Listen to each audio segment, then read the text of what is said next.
4 চামচের 3 চামচ আদা,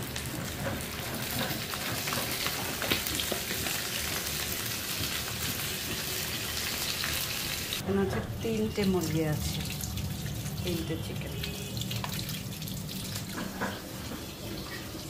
চীনাবাদাম বাটা, চীনাবাদাম বাটা 4 চামচের 2 চামচ। পড়াশোনা করলে PS5 গুড, আর পড়াশোনা না করলে PS5 ব্যাড। ওকে, যাও এখন পড়তে যাও, পড়াটা ফিনিশ করো। হ্যাঁ, বড় হয়ে না 4 উঠবা তখন। হ্যাঁ, আর একটু ইয়েস, যাও। হ্যাঁ, PS5 ফর কিডস, ক্লাস 4-এ দিব। যাও, ও যাও এখন পড়ো। পোস্তদানা বাটা, পোস্তদানা বাটা 2 চামচ আগে দিয়েছি। এখন দিয়ে দিচ্ছি মুরগিগুলি।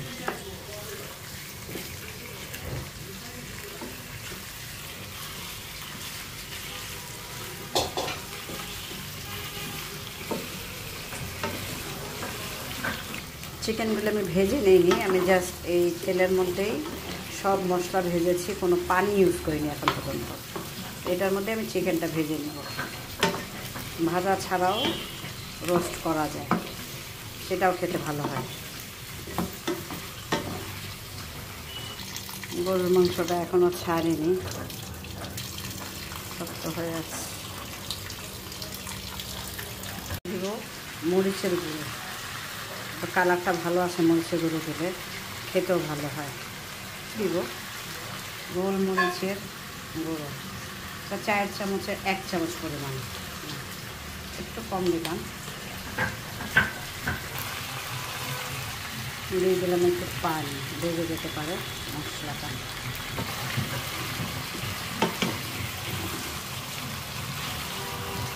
কাঁচামরিচ বাটা হয়ে গেছে সাবিনা। বাদাম, কাঠবাদামটা এখন দিচ্ছি, কাঠবাদাম বাটা 2 চামচ পরিমাণ, 4 চামচের 2 স্পুন।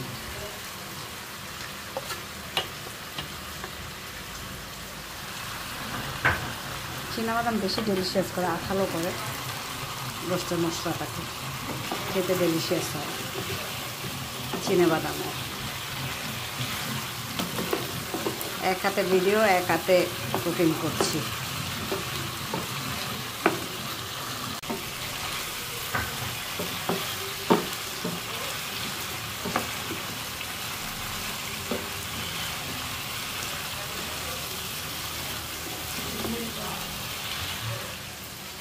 দিয়ে দিচ্ছি একটু কাঁচামরিচ বাটা, 4 চামচে 1 চামচ পরিমাণ।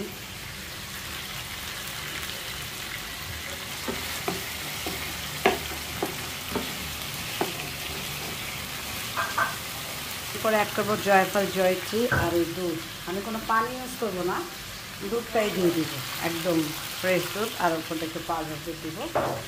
এখানে কোনো পানি ইউজ হবে না। কিন্তু এখনও কিন্তু কোনো সল্ট ইউজ করিনি, সল্ট ইউজ করলে চিকেনটা ভেঙে যেতে পারে, নরম হয়ে যাবে। এখন আমি দিয়ে দিব আহমেদের tomato ketchup, tomato sauce.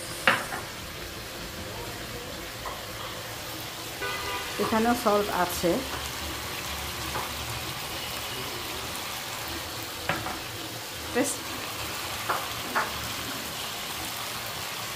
Tomato সসটার কালারটা খুব ভালো আসে, তো খেতেও ভালো লাগে। আমার খুব বেশি কেচাপ বা সস আমার খুব বেশি পছন্দ না, বাইরে খেতে গেলে আমি কখনো সসটাকে অ্যাভয়েডই করি।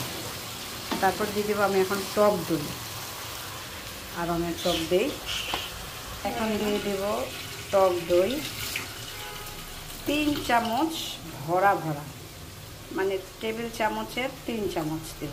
এটা 4 চামচ যেহেতু, তো আমি এটা 5-6 চামচ দিলাম 4 চামচের। এটাকে ভালো করে একদম ম্যাশ করে দিতে হবে, যেন একটু দানা দানা টাইপের কিছু না থাকে। তবে এটা একটু ভালো করে করতো, ব্লেন্ড কর। দিয়ে দিলাম টক দইটা।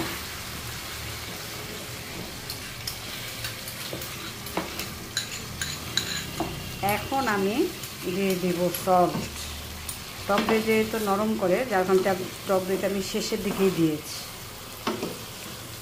টক দই সল্ট এইসব নরম করে ফেলে। আর কোনো মেখেও রাখিনি আমি আগে থেকে, কিছু না, একদম। এটা হচ্ছে শর্টকাট রেসিপি। রোস্ট অনেকভাবেই করা যায়, বাট আজকে আমি শর্টকাট, ছেলে সবসময় ডিমান্ড করে, মানে হঠাৎ করে ডিমান্ড করে, এত আয়োজন করে করা যায় না। শর্টকাটে কীভাবে করা যায় বাচ্চারা ডিমান্ড করলে সেই রেসিপিটা আমি দেখাচ্ছি। ঠিক বাবা? হ্যাঁ, লন্ডনে যাবে। কেন? না, আমাদের এখনও ভিসা নেই, চলে যাবে।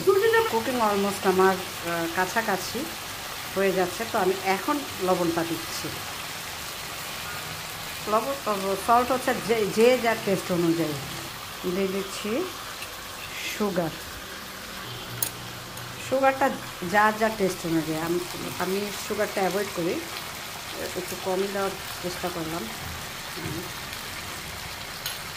4 চামচ, টিস্পুন, হাফ স্পুন হবে। এখন দিয়ে দেবো জয়ফল জয়ত্রী, একটু থেতলে নিচ্ছি।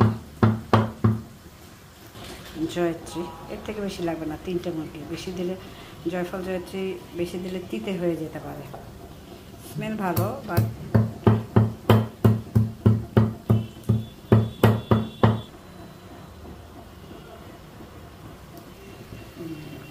দিলাম।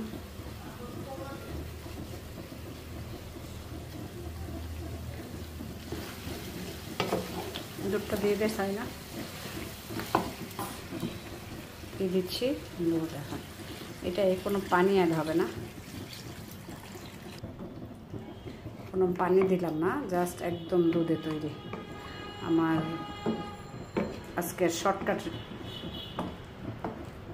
Roast cooking finish. যারা এরকম হঠাৎ করে রান্না করতে হয় বাচ্চাদের জন্য, এটা তাদের জন্য, not for guest.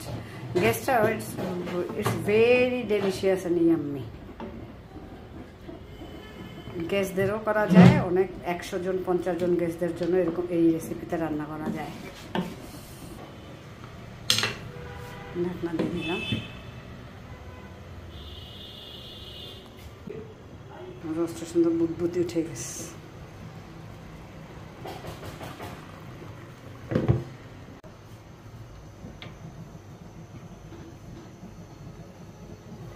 বুদবুদি finished my roast cooking. কেমন হয়েছে বাবা রোস্ট খেতে? ভালো হয়েছে। আরে কেমন হয়েছে বলো, রোস্ট খেতে কেমন হয়েছে? সত্যি কথা বলবা?